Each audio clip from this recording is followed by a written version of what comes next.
and the Bahamas accepting an invitation to meet with the President of the U.S. last Friday.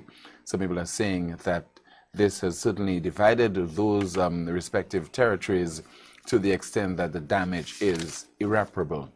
We've been discussing this up to today. We discussed it on Newspin, that's on Real FM, and we'll continue the discussion this evening on DBS television. I have a special guest in studio, but the Prime Minister of St. Lucia, Mr. Alan Shastian, has been reacting to what some are describing as the fallout. We have a report from DBS's Sheffield Gillard. That report was filed last evening.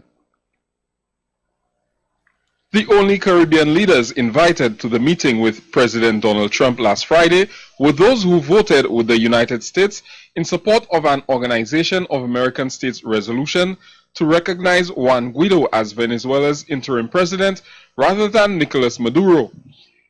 Prime Minister Gaston Brown has accused his fellow leaders as being weak-minded and is even questioning whether they were bribed. Other leaders, including Prime Minister of St. Kitts and Nevis, Dr. Timothy Harris, who is also current chairman of CARICOM, and Trinidad and Tobago's Prime Minister Keith Rowley, have made it clear that no one was authorized to speak on behalf of CARICOM. I want to thank you very much for extending the invitation to St. Lucia to participate. I want to thank you for the support and leadership that you've been providing in our region. The United States is our biggest trading partner. And we'd like to think of the amount of trade that also the U.S. benefits from in the Caribbean. And so we're very much looking forward to these discussions today and seeing how we can enhance the relationship to our mutual benefits. Very good. Thank you. There are people in Trinidad and Tobago who believe that because Trinidad and Tobago was not invited to the private residence of an American president, we are somehow diminished. Ladies and gentlemen, we have never stood taller. We have never stood prouder. As I speak to you now, CARICOM's position, as reaffirmed in the last meeting of heads in St. Kitts, is that there are 3 people representing and authorized to represent CARICOM outside of the heads and its caucus, and that is the chairman of CARICOM, who is the Prime Minister of St. Kitts and Nevis, Trinidad and Tobago, through its Prime Minister or designate, and Barbados, through its Prime Minister and designate. There are 14 CARICOM territories, yet the conversation is about 4. While Prime Minister Shastian did not respond to the critics, he said he represented the people of St. Lucia at the meeting with the United States President. At the end of the day, I was elected by St. Lucians to represent St. Lucians. The topics that were discussed are national as well as regional in importance. At the end of the day, this was not a meeting for CARICOM. This was a meeting by invitation by the President of the United States of America, who is St. Lucia's largest trading partner. In addition to that, it's my largest diaspora. In addition to that, it's the one that offers me and St. Lucians the greatest opportunity for growth. So if I'm invited to put forward St. Lucia's agenda, I will do so. But I've always been extremely respectful and will continue to be respectful on CARICOM's positions. According to Mr. Shastian, the United States wants to encourage and promote stronger relationships with the region. Things like helping support and strengthen security in the region, and particularly here in St. Lucia, were discussed. Visas.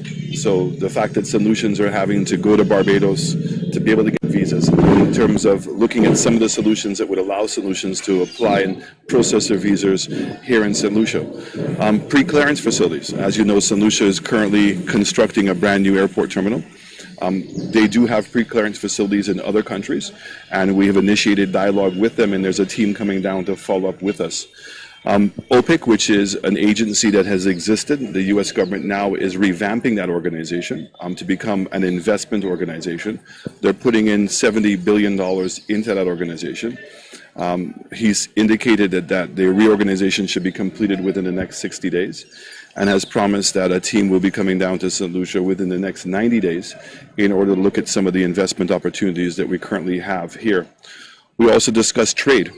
We have the Sibera which is a hangover from the CBI, which allows our agricultural produce to be able to go into the U.S. That deal is about to expire, and we spoke about getting that deal renewed, and also the idea of bringing back a new CBI, Caribbean Basin Initiative, that existed previously. The recent meeting has left a perception that there is a rift between the nations of CARICOM. For the DBS News World, I am Sheffield Gillard. Last evening during the DBS News World, I have a special guest. Well, he does not have a degree or master's in international relations, but I think he's well placed to discuss this issue. When we put the camera on him, I'm sure you'll have a giggle. You know, what is this guy talking about? Matters relating to CARICOM, Venezuela relations, and the Prime Minister of St. Lucia. Here's my guest. Ras Iper. Peter Ras Iper Isaac. Welcome to the program, sir. Thank you very much, sir. You have a right to be in this program. You have a right to speak your mind. I was listening to a talk show earlier today, and the guy was speaking to the host, saying, you know, he's taken aback by people who are commenting on such issues that they don't have a degree, don't have masters in international relations. So I know you don't, but you have visited the South American country close to at least 10 times? Almost 10 times, yes. I've visited, and to tell you the truth, I'm not the only one. There are a lot of small enterprise people, like you say, micro enterprise people who have been to Venezuela, vendors who have been, some who have passed away and some who are still alive. I remember growing up in the 80s, even my mom visited Venezuela on several occasions, you know, to purchase items, because this was the place to visit if you wanted certain items, shoes, yes, and bags, and clothing, shoes, and so on, leather, quality leather. Quality leather. Yeah. Your take on what is happening with regard to St. Lucia's decision to attend that meeting, to accept the invitation by the President of the United States, along with Haiti, the Dominican Republic, Jamaica, and also the Bahamas. Before I go into that, I just want to say one thing to them. I want to say, I remember Black Stallion, where they say it's something the Rastas know that them politicians don't know. Because there are Rastas in Jamaica, Rastas in Guyana, Rastas in Grenada, Rastas in St. Lucia, and so on and so forth. So he is saying is something the Rastas know that some of the politicians don't know, and that's a fact. But let me give you my take on that there. To tell you the reality about the whole thing is that I am saying that while I don't know what caused the Prime Minister of St. Lucia to make the decision that he made, but I want to say that if he went there, and I was saying if I was Prime Minister of St. Lucia, and they asked me, like the U.S. President said, Mr. Prime Minister, we want to have you in a meeting to discuss bilateral and other kind of relations with St. Lucia and business and so on. And as we said, that America probably one of our biggest trading partners and so on, and partners and so on. So I would say, okay, I would have that meeting. But when you invite the Bahamas, you invite Dominican Republic, you invite all the persons who probably had some situation in terms of, let's say, they voted against Venezuela in some situation. I personally have a serious concern on that. I would say to the U.S. President, we have a chairman of CARICOM. We also have a chairman of the OECS. And I think probably it would be better that you invite these people. Not that I would reject, because I mean, I could understand the whole question of rejecting, you know, an offer from the President of the United States, the most powerful country in the world, the richest country in the world, the most economical viable country in the world. But the reality about it is, when you look at the context of the framework of our unity, our strength, our organization, our cohesiveness within the Caribbean, I would prefer to say to him that, listen, we have a chairman of the OECS and we have a chairman of CARICOM. I would defer you to these people so that you could get to invite them to get to this meeting so as they could speak on behalf of the entire region. But who should be dictating to the President of the United States? I mean, I don't think it's dictated. We don't have the power, we don't have the military might, we don't have the economic might. We really don't have much or anything at all that the U.S. is interested in. And we all know that the United States normally, they act out of convenience. I mean, at the time of the Cold War, they paid attention to what was happening in the region because they saw the Soviet Union, they saw Cuba as a threat. And they did not want those nations to influence us in the Caribbean, communism and all that. But right now, they don't see us as being worthwhile. They see us as being expendable and so on, and not being. I don't really think so. Not being of any use to them. What use would St. Lucia be to the United States? What impact would St. Lucia have on the United States? To tell you the truth, right now, Russia is really building up. They have developed some new type of missiles that has serious powers in it. It has probably it posing a serious threat to America. China is posing a serious threat to America, and we have countries in the Caribbean that have very good relationship with China. So I'm saying that we are still viable. We are one of the regions in the world where cruise tourism is doing well. It's as if this part of the world where we are in here right now, it's not a place where it's if we want to go to the Caribbean, there's a part of the world which is the Caribbean that people wants to go. They wants to go there. They have cruise ships who set up their whole itinerary around islands of the Caribbean. Sometimes you pay in Europe to go to 7 islands in the Caribbean. So we still viable. And again, if Russia is developing missiles that probably has the capability to hit here and hit there and hit the heart of America. China is building some of the what do you call it there? These big equipments, and what do you call them again? They have a name calling them. We carry these all these planes and so on. They have a name calling. I'm trying to get the name now and so on. But what I'm saying is that they carry. China is developing very very fast in terms of the military. And China has relationship with Caribbean, and China is expanding. They have expanded in Mediterranean. They are building islands. But the point I put to you is that those countries could not have said no to the United States because we are all relying on the United States in terms of our nationals going there for business, going there for pleasure, and so on. They are living there. They are living in the United States and so on. Is our trading partner. That's our biggest market as far as tourism is concerned. We cannot afford to risk that. I think that is from that perspective that the Prime Minister accepted. I'm saying that the Prime Minister had an easy way to go with this thing there. I thought there was an easy opening. And the easy opening is that let us deal with the broader CARICOM situation. Let us deal with the broader OECS situation. Our union. But don't you think that the President of the United States is aware that you have a grouping of CARICOM and a grouping of the OECS with chairpersons and so on, and therefore he should have decided to invite those people? He deliberately decided to invite those leaders. So are you saying that in that case, are you saying that the President of the United States is deliberately trying to create a kind of a destructive division situation towards the Caribbean islands, want to create division, want to create separation, or probably some form. A meeting of like-minded individuals so that he would not waste his time. I understand that, but what I'm saying is that going to be something that is good for the Caribbean? Is it not going to be divisive? It could be. It could be in the end. But you know that, and as the Prime Minister said time and time again, that those territories have always reserved the right to take positions that are of benefit to them. And I agree that I've seen that happen.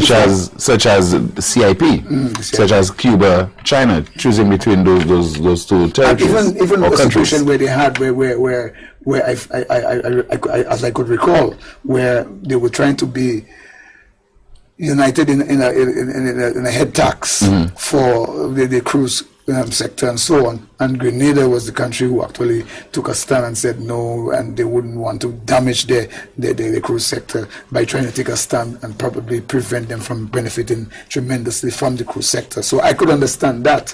But then if we really want to become a region that want to benefit tremendously from some of these sectors that we have, we must take decisions in a unified manner. We must take a stand on a unified manner. Without that, we are not going to go forward. And if the U.S. is what the policy is to create more division amongst us, it means that it's going to cause us to be poorer. Because if you notice what Europe is doing now, I mean, the only country right now that have stood with the United States in Europe is England. The rest of the countries of Europe have stood strongly with the European Union. And we must be able to not just say we challenge in America. We don't want to challenge America. I don't think we should want to challenge America. I think we should say, listen, we are a group of people. We want to work together. And the time is ripe now for me. But if the Prime Minister of St. Lucia does anything that jeopardizes the island's tourism industry, don't you think you would be the first person to take him to task on behalf of your members, saying that you're not seeing the number of cruise passengers, stay-over visitors, primarily because of actions that were taken by the Prime Minister of St. Lucia that has jeopardized the interest of your vendors? So you're saying that if the Prime Minister of St. Lucia say to the U.S., listen, while I think I appreciate and respect the invitation that you sent to me to come to you, but we have a broader union in the Caribbean that we need to protect, that union which is so important to us and our future. You think that is going to jeopardize the tourism industry? You think the USA would just out of the blue just say, well, let's put sanctions and embargo on St. Lucia? Because you say that is not possible. That is not possible. Because why would the US do something like that? Why would, and again, the US president doesn't have the ultimate power for everything, you know. You have the Congress, and you have the Senate. This particular president? No, but Tim, let's be fair. That particular president takes stands, but he cannot take stand. The president's Senate is on his side. The only thing that the Congress. President Trump will find some kind of avenue, because we know he's malicious, we know that he's petty, we know that he's vindictive. We've heard of all that, all those things. Even before anyone meets him, that's the impression that you would get of him. Don't you think he'll find a way to avenge that kind, what he might see as disrespect? Well, he have found a way. He haven't found a way to build the wall and to get money for the wall. That wall that he thought that the Mexican would pay for, he hasn't been able to, and now he has flipped from that kind of decision, that whole thing about who's going to pay, and everybody say Mexico. That is not now. Now he wants the taxpayers of America to pay, and the people are saying no. Now, a certain 87% of Americans, they're not really supporting this building no wall there. They're supporting building all different kind of security situations, security systems, put cameras, put this, put that, put more men, and so on. So not building a wall. Why do you think now that he's going to be successful in just coming up with? Let me tell you, he cannot override. The only thing he has is a veto, but the Congress has a lot of power. Congress has power for military spending, and now they are questioning how he says he want to put this emergency. But if he doesn't have such powers, why is he promising to increase investment in those islands? The leaders of the leaders when we met, right? He has made that promise to them that the territories will benefit from increased investment. St. Lucia, Haiti, the Dominican Republic, Jamaica, and the Bahamas. It's because he has some kind of leverage. He has leverage. He may have leverage, but listen to that. He talked about this caravan that is leaving the South America, Central America, and so on. These countries has a lot of problems. There are problems with drugs and problems with drug cartels and people killing people on the street and so on and so forth. These countries need assistance. He has been cutting assistance from these people to prevent these people from trying to crowd up the border to try to find refuge and to seek asylum in the USA. Okay, what some of the pundits are saying, persons who analyze things in the situation that is going on right now, are saying one of the best things to do is to fund these countries, assist the governments, and give them money so that they could create employment and prevent these people from wanting to leave the country. He hasn't been able to take that initiative. Why are we so bent on thinking that he should be sincere about assisting us in any kind of way? So you're questioning his sincerity? I question his sincerity. I'm questioning that. I'm saying that I don't think that he's sincere in that regard, because how many Caribbean people from Jamaica, Trinidad and Tobago, Guyana, and so on and so forth, Antigua, that is flocking, that is going through any border en masse to go into America? Do you know anything of that?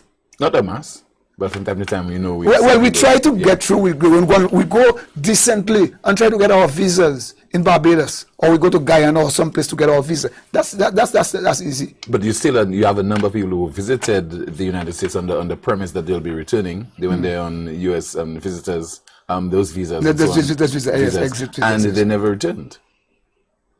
Okay. That's why you have the situation of the dreamers and these kind of people and so on. People come to the country and they say, why do you think on the whole? Why do you think on the whole that Caribbean leaders are afraid to stand up to the United States? Because they are cowards. They refuse to understand the rhyme of trying to stand and stick together. If we don't stay together, unity is the accepted strength. Unity is the accepted strength. Unity is the goal. As long as you are divided, you will be defeated. If they stand firm and be strong towards what America is pushing, because it's not only money that makes you strong, you know. Countries have fought against America and they have won and they didn't have the might of America. So the reality about it is that it's not might and military power and military strength. They have countries that have embarrassed America and they don't have the kind of military power they have. Name one. Cuba? Cuba. Simple as that, Cuba. And Cuba, a state of resilient. People have stood fast and the Cubans have prevailed one way or the other. They have. So the reality about it is that we can prevail. And we don't want to prevail against America. We want to prevail because we have our values in the Caribbean. We want to stand up for these values. We want to be united to make sure that these values count. And not trying to disrespect America and say, well, America is nothing. We tend to respect America for the military power, the economic power. But we also want America to have respect for us, irrespective. And that's what the United Nations is here for, to say, irrespective of your size, until the philosophy, which one race superior of another, and so on. Remember that whole speech that was done by His Imperial Majesty Haile Selassie? You know, so we need to respect that irrespective as small as you are, that one little vote you have counts in the United Nations. And that, I think, is important. And I think Caribbean leaders from wherever, and I want to respect... All the leaders, you think? I think all the leaders need to do that. We need to... And you know the region? It's going to be powerful if we all stand together on the things that we think that is going to benefit the future of the people of the region. And also to cooperate, to work unilaterally and other ways with other countries in the world, irrespective to America, Russia, or whatever. Look, today, America has problems, a lot of problems with Russia interfering in their elections. Trump doesn't even want to recognize that. The FBI have recognized that. The different organizations in the America, the Congress and so on, they have recognized that. Trump doesn't want to recognize that.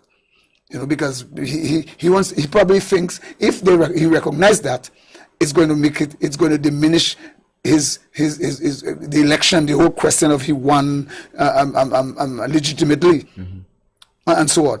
But the reality about it is that these countries has the aims and they have objectives, they have ambitions about being powerful and more powerful than America. They may be jealous of America, who knows? That might be true. But the reality about it, I don't think the Caribbean is jealous of America. I think the Caribbean needs to take its stand up strong, and don't make it look as if to say, well, we have to bow down to the lowest ground and our forehead touching the ground for America. We don't need to do that. We need to say, listen, respectively, that this is the stand we take, this is the position that we have taken, and so on and so forth. I think that's how we need to do it. You're watching Newsmaker Live right here on DBS Television. My name is Timothy Polion. We go up until 10 o'clock this evening. Coming across very lucid, that is Ras Iper. He does not have a degree master's in international relations, but he reserves the right to speak on such issues. We'll continue the discussion in just a moment, and later, your calls. Yeah.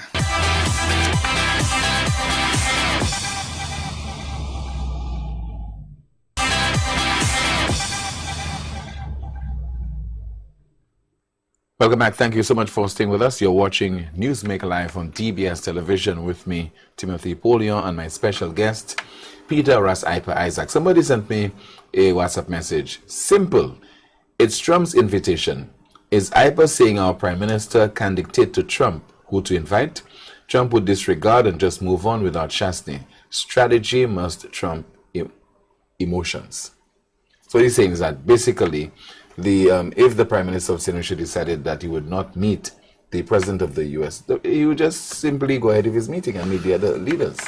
Well, I don't know, because the Prime Minister also mentioned something about how he didn't come to there to represent the Caribbean. He went there as to talk about St. Lucia. The other thing he said also again is that these things will be discussed about the region. Now, I'm not saying that he's going to make any decision or take any decision in dealing with the region, but I'm saying that he's saying things about the region we discuss. Who is the person who's empowered or who has the responsibility to discuss things that are pertaining to the region? And I think the persons who are responsible to do that. And again, if Trump want to go ahead with his meeting without the Prime Minister of St. Lucia and other persons want to attend, I don't even have a problem with that, because that means to say somehow, in my opinion, that the Prime Minister of St. Lucia would behave respectfully to Mr. Trump and say, Mr. Trump, respectfully, while this meeting you invite me, but you know who I would prefer you to invite? The chairman of CARICOM, the Prime Minister of St. Kitts. And I would prefer to, on the flip side, invite him in my place so that he can speak broadly on the issues that affect CARICOM. That's my take on that. Each man for himself, is that what it is? Well, that's what we say. In the end, what if, as a result of that meeting with President Trump, we see an increase in investment in St. Lucia, and we start to benefit from it economically? We have a reduction in unemployment, greater opportunities for young people. Don't you think that it would signal to us that it was worth the Prime Minister attending that meeting? Maybe surely. What I'm going to say, ask to you, the next question to me would be, did the Prime Minister of St. Lucia outline to us in St. Lucia that he's going to this meeting and these are the 4 things that he has to discuss with Mr. Trump with? Because obviously if you go into a meeting, there must be things, because I don't think it's only Mr. Trump that has offers for us. Like you have a bag that has things to say, I have gifts for you all. Would we have things to say, do we want to ask him about? That would assist us in our situation. So you're saying that the U.S. should not be setting the agenda? The U.S. should be setting the agenda for us. We're supposed to know what our problems are. The U.S. and our observer, they may have people, they may have intelligent people, and the intelligence section is broad. The intelligence agency is very broad. But to quote the author of that WhatsApp message, aren't you being naive in you again believing that you can dictate to the President of the United States the agenda of a meeting? I don't think we dictate to the America. If America has things to discuss with St. Lucia, wouldn't it be a neutral situation in terms of saying that, okay, they have things that they need to tell us about and we have things we need to discuss about? I'm sure, let us say, for example, the delay law.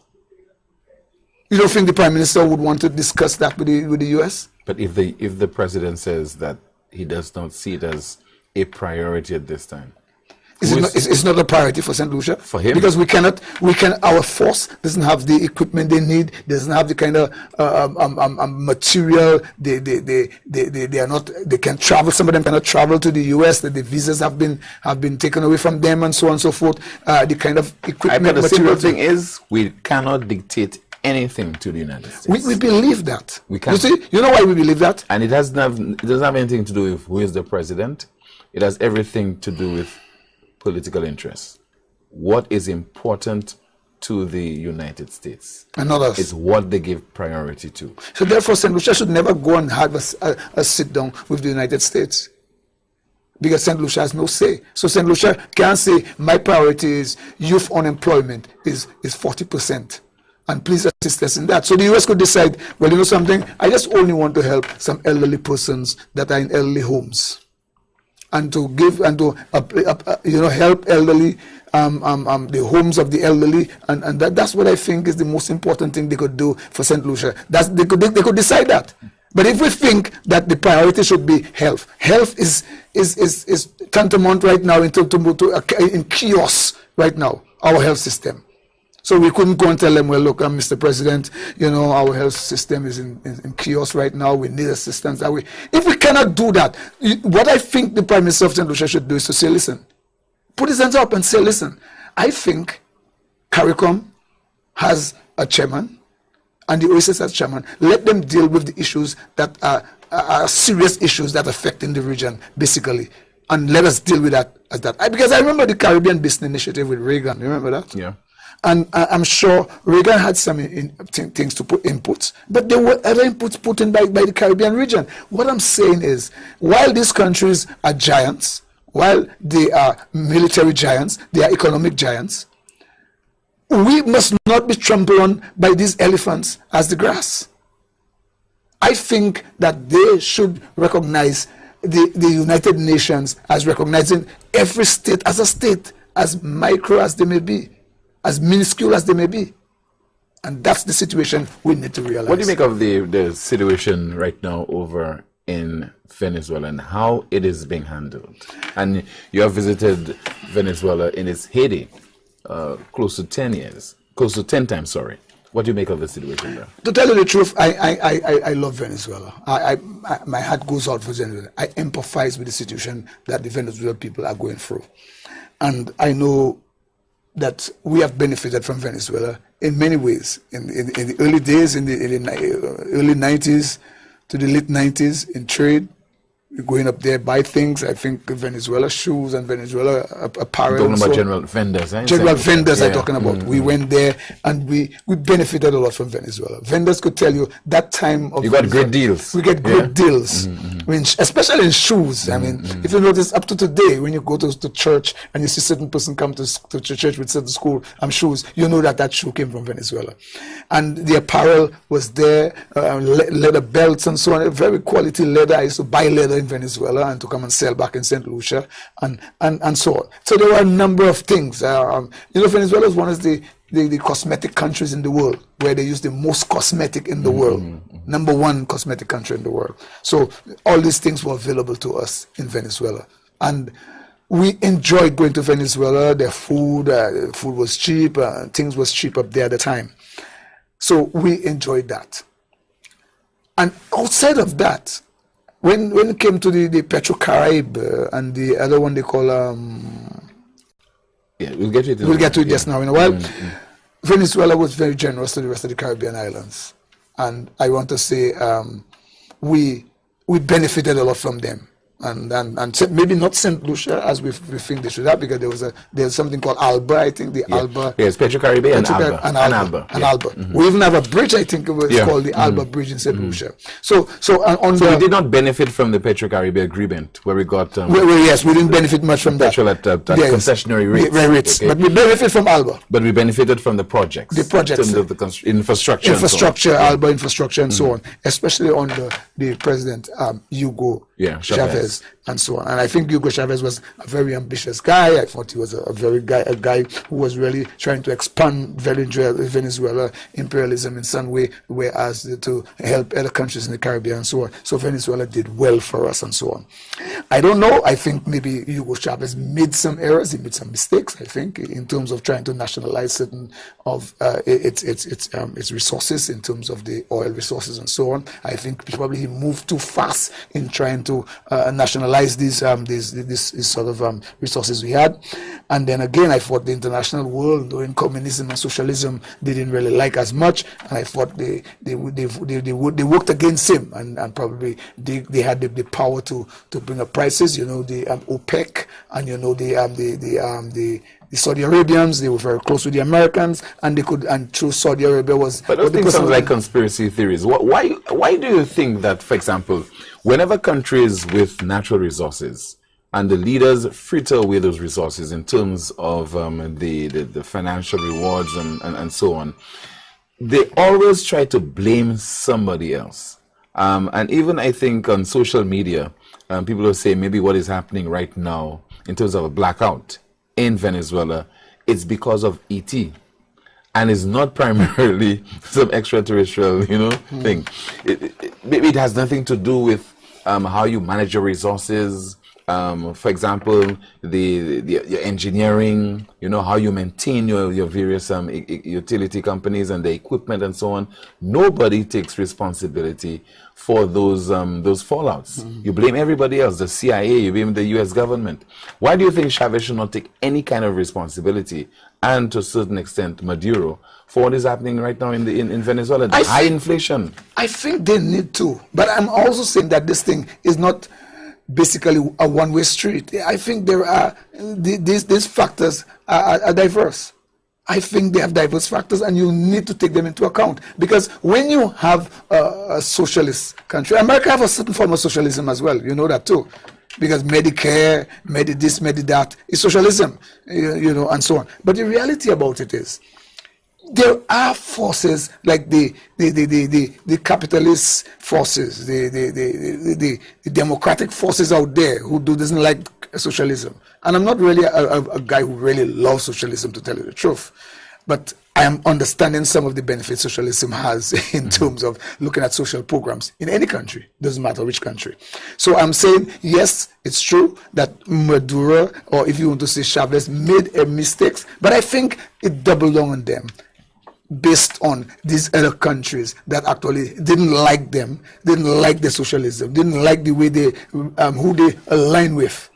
The alignment with, let's say, China or Russia, and that was a factor in some of the consequences that they face based on the situation presently. So I'm saying some of the things the Americans do, freezing these people money and so on, and not allowing them to have monies to use to try to help the situation that they have in the country at the time, it made the situation worse, not only just for the politicians, but especially for the citizenry of the country. What I find very strange is when you're talking about sovereignty, yes, I'm all for the UN chapter that calls for non-intervention, not taking military action against countries and so on, because if you are allowed to flout the UN chapter, then, I mean, every other day, some country will be invading another country and so on for one reason or the other at their own whims and fancies. But what is equally dangerous, I think, is that when we say, allow those countries, irrespective of how much they are in disarray, to put the house in order. I know what is happening in Syria, what is happening in Venezuela, do not intervene at all. I could understand not intervening militarily, but if negotiations will not do it, what else? And I don't think that enough has been done by the international community to really help Venezuela. I think some of them have gone all out to just support the guy who said that he's the de facto president. Guaido. Mm-hmm. And I'm saying, while instead of going out that way, why not try to form some international situation, convention, conference, and so on, to bring these people together to try to work this thing out, instead of trying to, from a distance, recognizing a guy who says who said that he's the rightful leader of Venezuela and so on and so forth. I think we're taking two sides in a dangerous situation in the world. And I am not saying that intervention, military and so on, doesn't be necessary in certain situations. But I'm saying right now, I don't think it's necessary right now. I think right now we need to, because as we said, as you notice, while you have an anti-Chavez and anti-Maduro protest, you have a supporting side of Maduro, people who are supporting Maduro, and it's huge as well. And Jen Pro. Somebody sent a WhatsApp message. Please let IPA know the meeting was at the behest of the U.S. president and not the reverse. In that case, the leaders could not have beforehand decided on what they would be discussing with President Could you imagine that? Could you imagine that? Could you imagine you are called to a meeting and you don't even know what's going to be discussed? This is so absurd. I want to go to a meeting, and when you send me a letter, you told me, what we'll be discussing? X, Y, Z, and A. You know what I mean? Could you just tell me, come to a meeting, we want you in a meeting right now. And when I reach this... Let's say your good friend, Mr. Peterson Francis, just call me to a meeting. Yeah. And when I come there, I have to wonder what this meeting is going to be about. No one does that to people. And if Mr. Trump is doing that, it shows. And a lot of people have called Mr. Trump racist. He have said when these people, this extreme right persons protested and saying, he said there was good people on both sides, and so on and so forth. He has taken a stand where people could actually call him a racist. So today, is he going to say that he have suspected that 90% of the Caribbean people are black people, and he said, listen, let me dictate to all you and tell you, come to a meeting and I'll tell you what I'm going to discuss. And You see, I'm not averse to something like that. I feel offended to know that the Prime Minister, the President of the United States, would call the Caribbean leaders into a meeting, and it's only when they reach there they would know what this discussion is, what the topics are about this meeting. I think long before the heads knew what was being discussed, I think it was well publicized. But I think the big issue is who determines what will be discussed.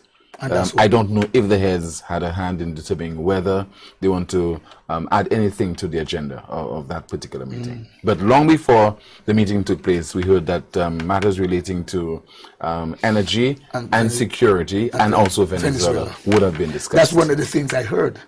But what input we had on that? What input we have in this meeting? And I heard the Prime Minister praising Mr. Trump for inviting him to the meeting to discuss.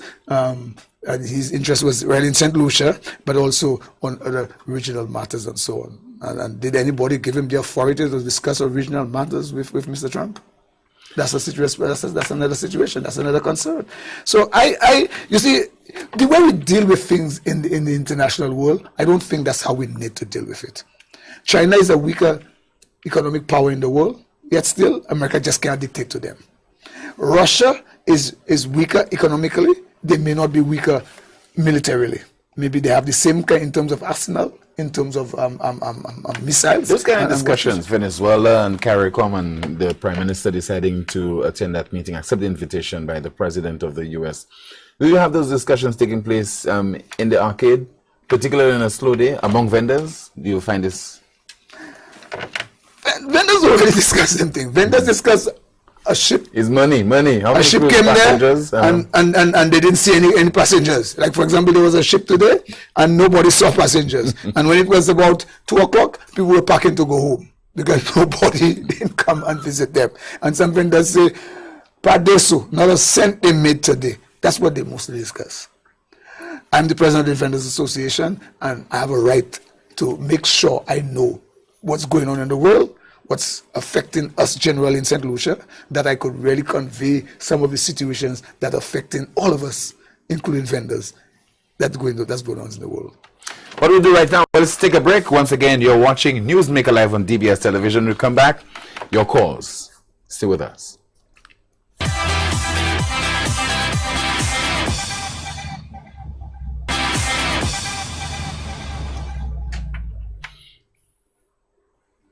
Welcome back. Thank you so much for staying with us. You're watching Newsmaker Live on DBS Television. Let's put the telephone number on screen right now so that you can call with your questions and your comments for my guest. He is Peter Ras Isaac, President of the St. Lucia Craft and Dry Goods Vendors Association. We're focusing on matters relating to Cuba, Venezuela, and the Prime Minister of St. Lucia, his decision to participate and attend that meeting over in Miami at Mar-a-Lago. That's involving the President of the U.S. And the meeting was also attended by the heads of government of Haiti, the Dominican Republic, Jamaica, as well as the Bahamas. Since he attended that meeting last Friday, there's been a lot of discussion taking place in St. Lucia, and indeed throughout the region as well. It has caught the attention of various commentators, and definitely it's something that we cannot ignore even tonight. That's why we have Mr. Peter Ras Isaac in studio to have his say on this particular issue. But going forward, what is the lesson for us in this whole matter? I think the lesson for us is what is CARICOM? What is the purpose of CARICOM? What is the purpose of the OECS? We need to be able to understand that. We need to be able to understand how are we going to deal unilaterally with international relations, international situations. How are we going to deal with countries like Russia, China, and the United States, the most powerful countries in the world, and emerging countries again? How are we going to deal with our little Caribbean and our little OECS? It is a serious lessons we need to learn of how are we going to stand up and make sure that we are counted. But are we distracted by our own internal problems? I mean, when you're talking about matters relating to our response to that situation over in Venezuela and whether our Prime Minister should attend a meeting with the U.S., but the ordinary man in the street has his own problem that he's focusing on, his own challenges that he's grappling with. I mean, unemployment remains an issue in those countries. Crime remains a big issue. And yes, still we have to be preoccupied because we are part of the international community. We have to focus on what is happening beyond our borders because those things also have implications for us. Just imagine if you have any kind of military intervention over in Venezuela and the people continue to leave that country, because so far we're hearing about, over the last year, at least 2 to 3 million people have left Venezuela because of the harsh economic environment. And people are leaving, going into neighboring countries, like some have gone into Trinidad and Tobago and so on. So there are implications for us in St. Lucia as well, and I suspect that is why the Prime Minister of St. Lucia has taken a keen interest in what is happening in that South American country. Well, I want to agree with you, but you know, one of the things we need to understand, there are common problems that affect all of us. When you talk about unemployment, the question of unemployment in the Caribbean islands is almost the same. 40% unemployment among the youths. We have a call. So, good evening, Newsmaker Live, you're on the air. Timothy, good night, Timothy. All right, sir. Your television set is on and it's causing a terrible feedback. Yeah. Go ahead, please. Yes. I want to ask Brother Ross something.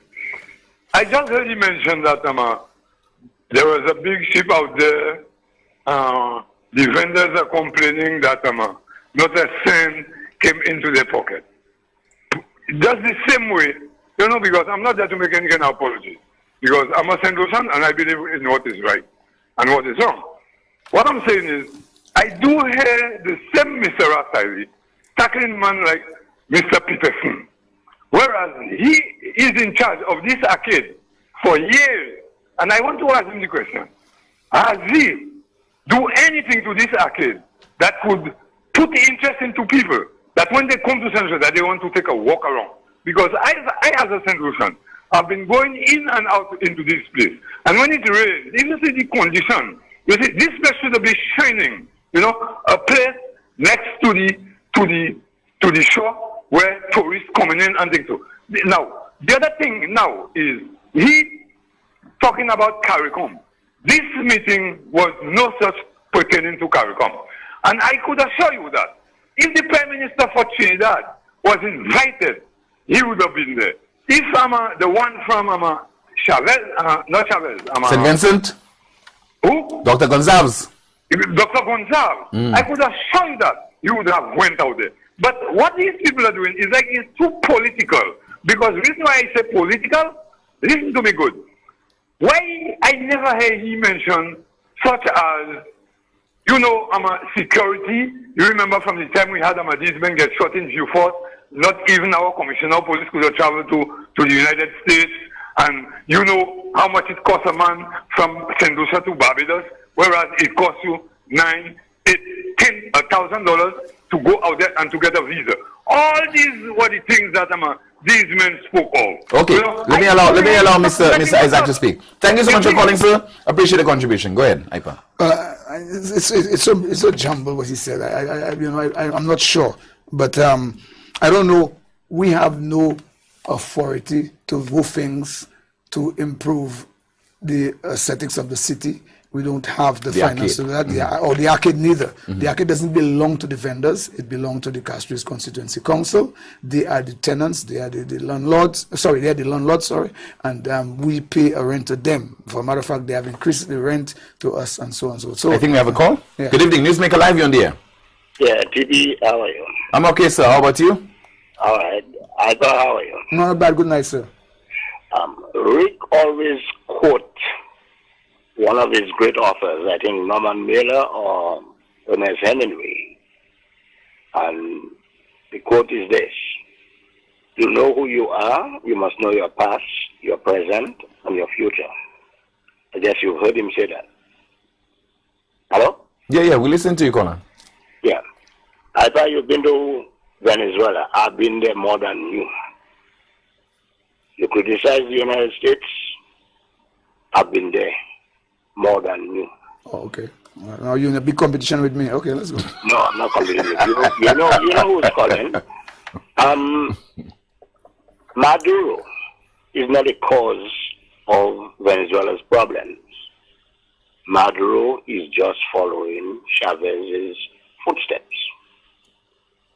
Chavez closed 100 radio and television stations in Venezuela during his reign. Are you aware of that? Make a point, my brother. Okay, good point. You know, he closed 500 hotels and said the Gulf is a bourgeoisie spot. And he gave the peasants the golf courses to build their homes in with their tin drums and you see, caller, let me say something because you're asking me questions in between and so on. You know, Saudi Arabia violates human rights more than any other country in the world, and Saudi Arabia is a preferred country for America to do business with. So give me a break. Saudi Arabia. I am not going to Saudi Arabia. Oh, well, I'm going there. Venezuela. You've been there, I've been there. Remember them houses on them tin houses on the hillside? We have a set of them houses in St. Lucia as well. Daytime it's too hot to be inside. Nighttime it's too cold to be inside them tin houses. But I call Peter to speak about you. So you think Venezuela is a perfect country? Everybody is supposed to live in harmony there because they have oil? Okay. I'm talking about you now, Peter. Oh, you want to talk about me? You. Your past, your present. Everybody know you, who you are. Peter, where were you on February 20th? That's what, let me tell you something. Let me understand something. Caller. Okay. Let's move on. Tim, all electoral observers groups deemed the election in Venezuela was not free and fair. So as a result, Congress has to take over. That's according to the legislation over in Venezuela. If it seems that the poll is legitimate, then the head of Congress has to take over. We have a call. Good evening, Newsmaker Live, you're on the air. Good evening, Tim. Hi, good evening to you, sir. Good evening, Ipa. Good evening, Pops. This is a wonderful show. Yeah, thank you very much. And I'm very proud of your responses, Ipa. You see why we have all these problems in this country? When people try to get very personal, instead of dealing with the issues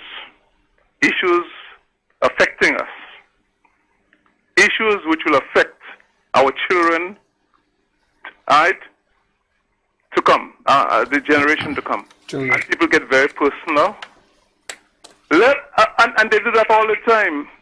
They just recently did it with the chairman of the fire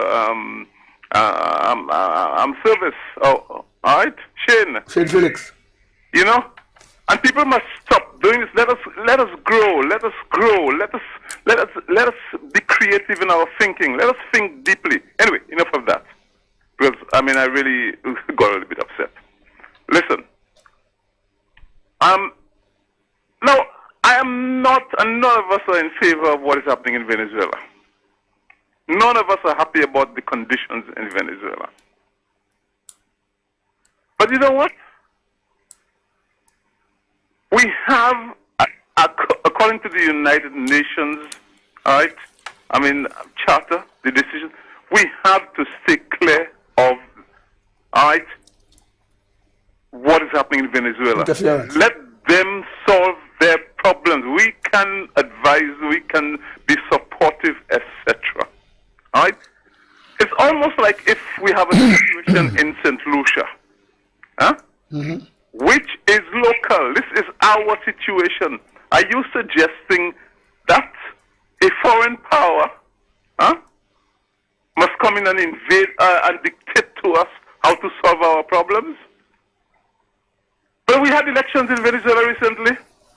The very opposition leader, how was he not elected? You had the parliament in Venezuela, they were elected under the very same system. But let me ask, Tim, I won't be long, but let me ask a few questions. In the whole the business community,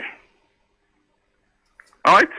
We have the Syrians, we have the Indians, we have the local people. Who are the folks who are making the most progress in St. Lucia? It's the Syrians, the Indian community. You know why? Because they are united Don't you think they have internal problems? They are united. But we, the local people, are we? Do we have the same degree and level of unity? Unity is strength, my brother. I can never, we cannot try to divide and rule. We must, no matter what, we must be united, and then we become a force. Do you realize that the OECS and CARICOM, we are more united and we have achieved more than even the EU? Look at all the organizations we have within CARICOM and the OECS. Look at the Central Bank, one of the most powerful banks in the region. It's the Caribbean Central Bank, yes. The Caribbean Central Bank. Yeah. Unity is strength, and we must not do anything to divide and rule. As a result of that, we have stability in terms of our currency. Our currency is one of the strongest in the world. In the world, yeah, and very stable too, and very stable. Look at our justice system, right? Our appeals court. Yeah, OECS Court of Appeal. Look at the University of the West Indies. The University of the West Indies is one of the most powerful and recognized universities. But the other thing, caller, I want to Okay, thank you very much, caller. But, so all I'm saying in a nutshell, let us not promote.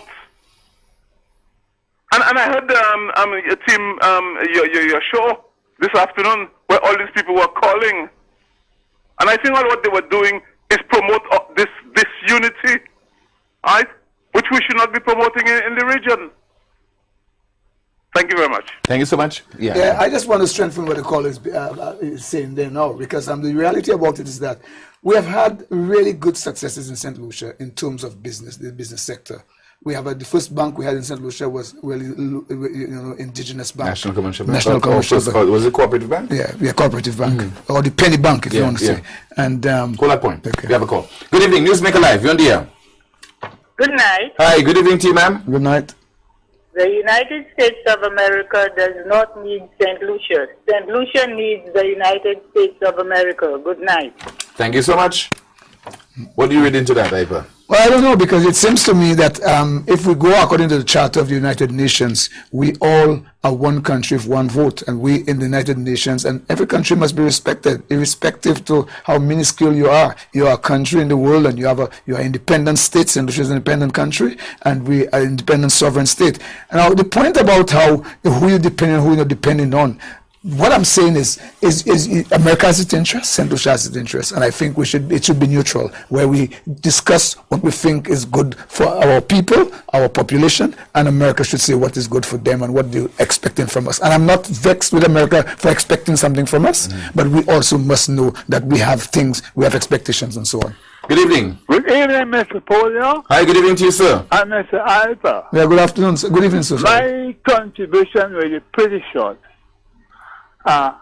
One of the rules that we should adopt is knowing where we came from and where we are now. Totally.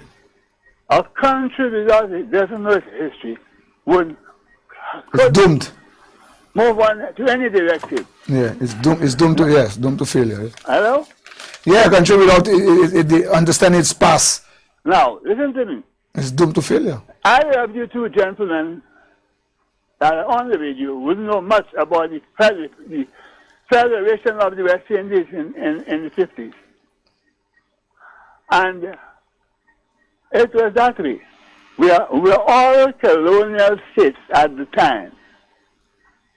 When all those islands in the Caribbean decided to be federated.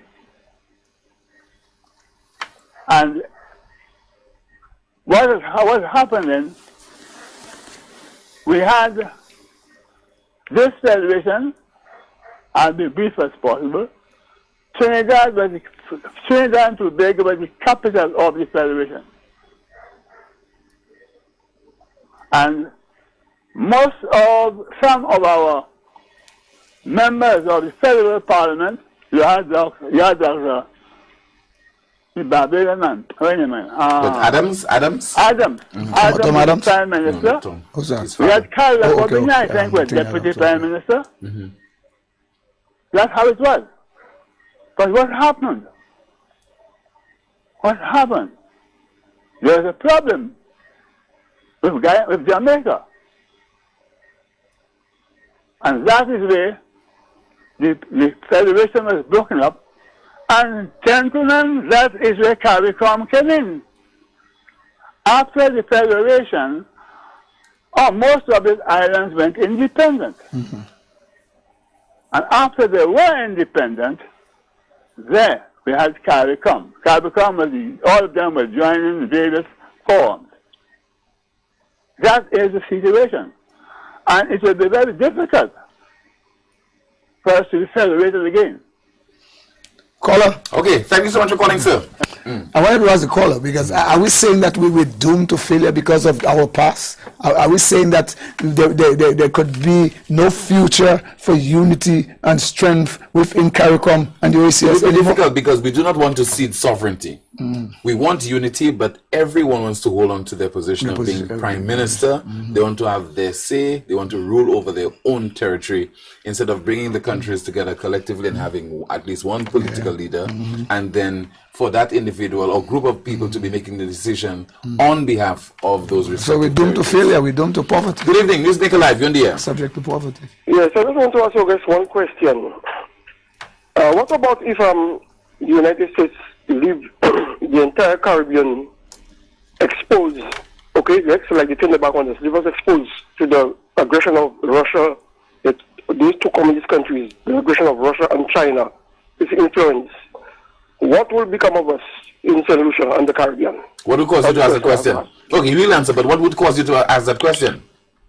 Okay, lost him. Well, I think it's the detriment of the United States. It will be to the detriment of the United States, because at least China is seeking allies all over the world. They have a lot of allies in Africa. But in any event, the U.S. is seeking, every time the U.S. helps us, is to secure its own border. Secure its own border. Secure its own interest. So if they leave us anything, that means the border, they will be in danger, serious danger. We have a call. An intervention of Hello? Good evening, team. Good evening, Naipa. Hi, good evening, Chief Caller. Team, very interesting program, but I want to add my piece. I need IPA to tell me, if we as OACS went to a meeting and a few of us voted in favor of Maduro and a few of us voted not in favor of Maduro, I want him to tell me, all those who voted in favor of Maduro, look at the debt burden to Venezuela. Dominica owe Venezuela over $1 billion. Can Dominica take a decision against Maduro? Under the ALBA thing, Venezuela can recall their money within 90 days. They did it to Jamaica. Jamaica had to borrow. That's under Petro-Caribe. Under Petro-Caribe and ALBA. Both Petro-Caribe and ALBA. Jamaica had to take a loan. No, ALBA, we mustn't mix them. ALBA is a grant, is assistance. No, ALBA is not. But under Petro-Caribe, Petro-Caribe, you have they're providing us with the natural resources, with oil and so on, and it's selling to us at concessionary rate. At concessionary. Let me finish, team. Let me finish. ALBA was designed as a lending agency, but giving grant in the beginning, to start it off. It never came off as it should.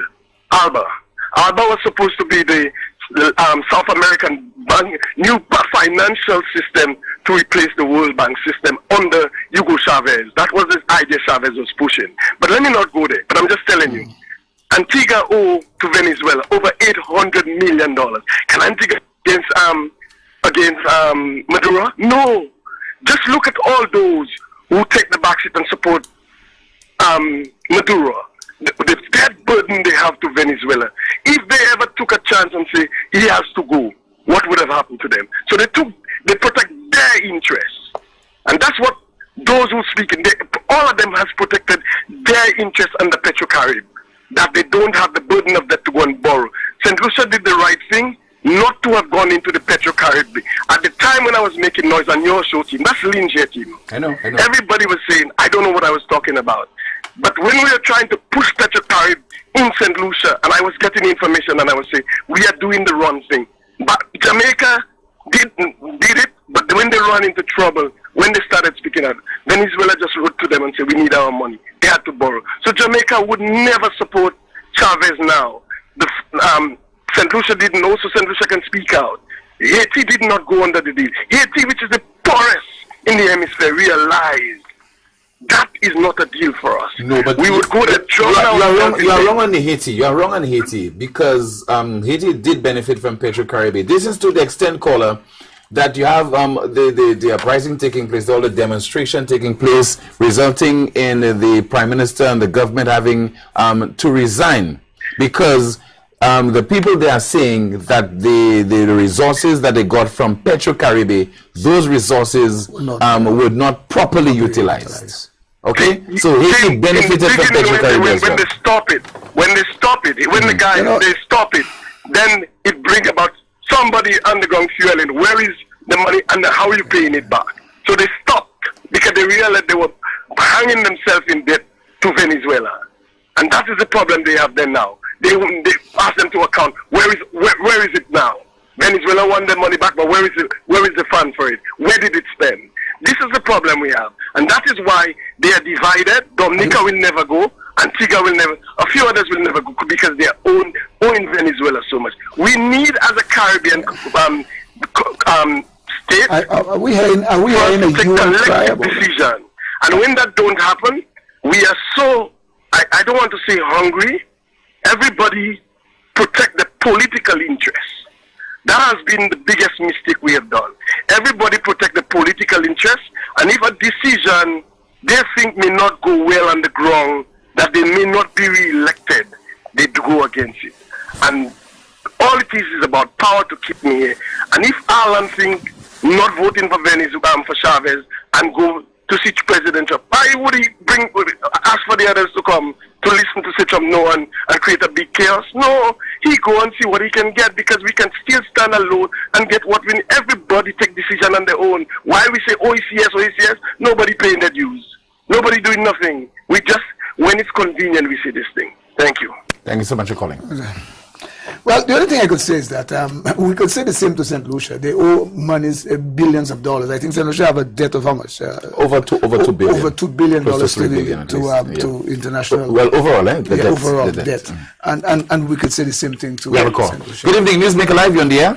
Yes, sir. Good evening. Good evening to you. I'd like to ask Asaipa, have CARICOM ever came out in support of St. Lucia after they passed the yearly, yeah. Did CARICOM ever came together and say, well, we're not going to accept anything from America? I'm asking. I don't know.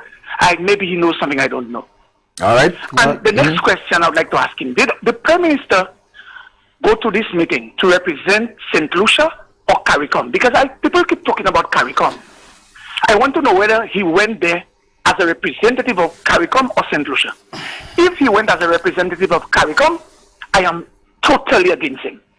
But if he went there for the sovereignty of his country, his island, an independent island, who did not support the others who supported Venezuela, he was invited with an extended arm.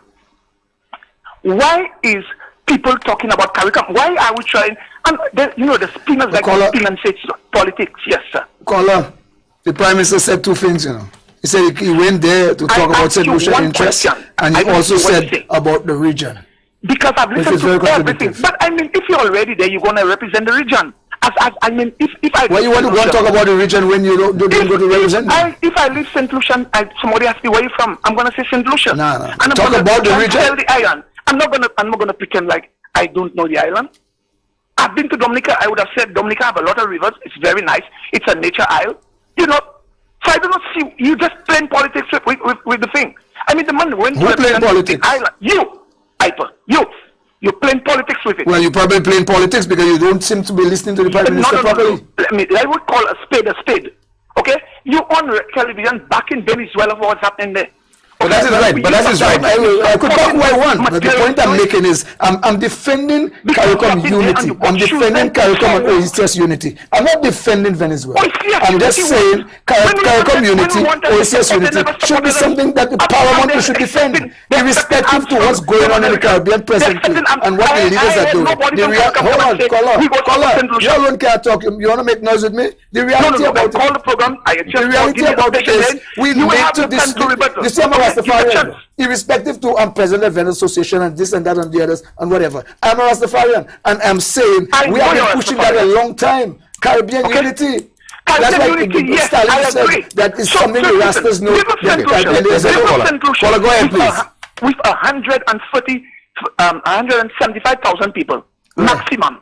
Okay, you have a problem because Trinidad was not invited. Okay, you've been biased, Iper. Goodbye, good night. All right, thanks a lot. Okay. But what say you, Iper, to the point that the caller made, that CARICOM or ECS never intervened on our behalf in terms of the Leahy law that was imposed on us? We have a call. Hello, good night. Hi, good evening to you. Newsmaker Live, you on the air. You know, I just can't fathom why some people believe that President Trump inviting some of the Caribbean is okay. There's nothing okay about it. This is just plain simple divide and rule. And President Trump is playing the politics. I agree. He's the one playing the politics, and he has his reason for doing it. As far as I'm concerned, I've been monitoring this situation in Venezuela from day one. The U.S. has contributed to the situation that Venezuela is in. Of course. That is fact. They've contributed, and they have not looking for any kind of resolve to Maduro's advantage. The gentleman boycotted the elections, and now he's coming claim to be the de facto leader backed by the U.S. You freeze the people's assets, the people's monies, and you offering them aid a lot less than what their own money are. But okay, let me put it in this context for you. St. Lucians are still of the opinion. Bennett, this gentleman who is the PRO for United and Strong, I'm listening to the gentleman, very well spoken gentleman. I have always this gentleman in very high esteem. Somebody's calling the program asking if he's gay. So because he is the PRO for LG, that is the level that a lot of these St. Lucians are at. Some St. Lucians are still of the misnomer that Mary Frances is somehow responsible for the security of the states. No, it is the authorities, the government is the one responsible for the security of its citizenry, not Mary Frances. Until such time as your rights are infringed on, you're not going to see the value of people like Mary Frances. Darren Tammy is another hero of mine. And you know he's my latest hero, Shane Felix. But presently, they're trying to give him the Cambridge Analytica Henley and Partners nonsense that they seem to Cambridge be everybody who has any kind of grouse with this government. This situation where our Prime Minister went to President Trump is not healthy for the region. So you're a father. You have 10 children.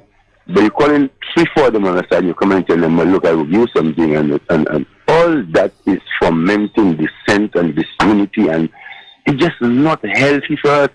And, you know, intelligent people, you know, quote-unquote intelligent people who have all levels of degrees of education still find that that is okay. It is not okay in the eyes of the world, in the eyes of the region. Solutions will not just cannot appreciate this. Okay. All right, sir. Thank you so much. Then now for a WhatsApp message. Tim, every country is mighty as far as their sovereignty is concerned. It may not be mighty militarily or economically, but should be respected as a sovereign state. I agree. Any leader can refuse the American president request, whether for a meeting and otherwise, if that leader on behalf of the state sees it necessary. America will not breach its protocol to accommodate St. Lucia or CARICOM. So why do we have to breach protocol to accommodate the American president? Let's take another call. Good evening, Newsmaker Live on the air. Yeah, good night, Tim. Good evening to you, sir. How are you guys doing? Yeah, good night, sir. Right. Respect. Timothy, listen to this. I have lived in the United States for more than 15 years, and I can tell you how the United States operate. Any country that is not going according to America, what they call the USA, they'll turn against them. America is responsible for everything that's happening in Venezuela, you know. America has all this blockade and everything that's happening in Venezuela. They can't get food. You think Venezuela just going through that situation? Venezuela have billions of dollars worth of reserve oil. America won that. And I'm telling you, just remember I tell you that. This is going to be a world war for Venezuela. Russia is not going to allow it. China is not going to allow it. And I'm telling you, that's what happened. You see what happened in Syria? They went in Syria. You think they went in Syria to help Syria? They went in there to try to take the oil. All they want is the oil. They need that oil. And China already spent all these billions of dollars in Venezuela. And we don't know what we're getting into. We're just jumping in something that has nothing to do with us. Because we could have basically just stay with Venezuela and stick with them as far as supporting them as Caribbean region. But what's happening right now there, we're going out of line right now. I'm telling you, we don't even know what we're getting into. Because right now there is a world war that will happen for that oil. And Russia is not giving up. China is not giving up. And that's what they did to Muammar Gaddafi. They did the same thing to Muammar Gaddafi. They said, look, give up your weapons. We want to inspect you. They went over there. What they want? Now they're in charge of the oil. That's all they do. All over the world they're doing that shit. And that country is in turmoil now. Okay, thanks a lot. Yes. Well, I think we've had a great discussion this evening. We are waiting our final call on the program. It's already 5 minutes before 10 o'clock. So if you care to, please call us right now. The telephone number is on screen. Forgot to make reference to the fact that we're on Facebook as well, our Facebook page. Good evening. Newsmaker Live, you're on the air. Good evening, Tim. Hi, good evening to you, caller. First was Saddam Hussein, they lie. It's a matter of America when they lie. They went to Libya, a lie. In Syria, a lie. Now it's Venezuela. America or China, how much money America or China, Tim? Yeah, billions, eh? Over 40 billion. Okay, so the might America or China. You understand that? And they didn't leave China. They didn't leave Russia. Okay? You understand that? That's what they want, the oil. Since they have a big oil reserve, it's all they want. That's all the thing that they cause all the destruction in the world, America. Venezuela, America. Let's check. Let's tell me, Tim. You think, Haiti poor. Okay, why they helping Haiti? He described Haiti as a shithole country. And he called it a shithole country, true. Right, some African country poor, but they have no oil. They are helping them out. They are going elections. How much fraud? They are going there. But they want something, Tim. Them for the America. Support. Boy. Another boy. God, you put her on one day. Yeah. God, you put her on one day. Okay. Thank you so much. Final comments from you. Thank you so much for being a part of this program. My final comment is the thing about the Leahy Law. Let me tell you something. What came out of the Leahy Law is human rights organizations and other lawyers and other persons give evidence of the murders that was committed or the crimes that were committed. 11 persons were killed, and questions were about these 11 persons and the manner that they were killed. Some people imagine the alleged extrajudicial killing. And some of these things they say it was alleged that politicians were involved, the police, business persons, and so on and so forth. Who would come to your defense in a situation like that? Honestly, to tell you the truth. And it is not a matter of it was alleged that these persons were killed and that they were not killed and they couldn't find their bodies or whatever. It was a reality that these persons were killed. At least I think something like 4 or 5 of them were killed in Vieux Fort. You remember that? And they were killed en masse. They were just killed and without mercy. Yeah, but we don't know the circumstances. No, I don't know the circumstances. Right. I'm just saying that who would get involved in trying to come and defend you in a situation like that? And I just really want to say finally again that I appreciate the opportunity for you inviting me here to discuss this matter. I think the situation that we are faced with in this world and the Caribbean is that we have to have unity in diversity, irrespective to the diversity in our different countries, the different cultures, and so on. We need to come together and work as a region. And all this thing that is happening to us that America is taking advantage of is because of the disunity that is amongst us, and it's not going to propel growth, prosperity, and to eradicate poverty in the region. It's going to try to put one country over the other, and the cycle continues. We had the Caribbean Basin Initiative. It didn't help. It didn't make us richer. For a matter of fact, it made us poorer. And many of the other leaders that came from America who tries to bring all kind of initiative to assist us, where we are today, the same place we were maybe 30, 40 years ago. Not only adept when it comes to speaking on issues relating to vendors, but also geopolitical matters as well. Thank you so much for being my guest on this evening's Newsmaker Live, Mr. Peter Ras Ipa Isaac. To you, as always, thank you so much for watching the broadcast, and thank you for contributing via your calls. If it's Wednesday, it's Newsmaker Live. Time now for the clip that peaked.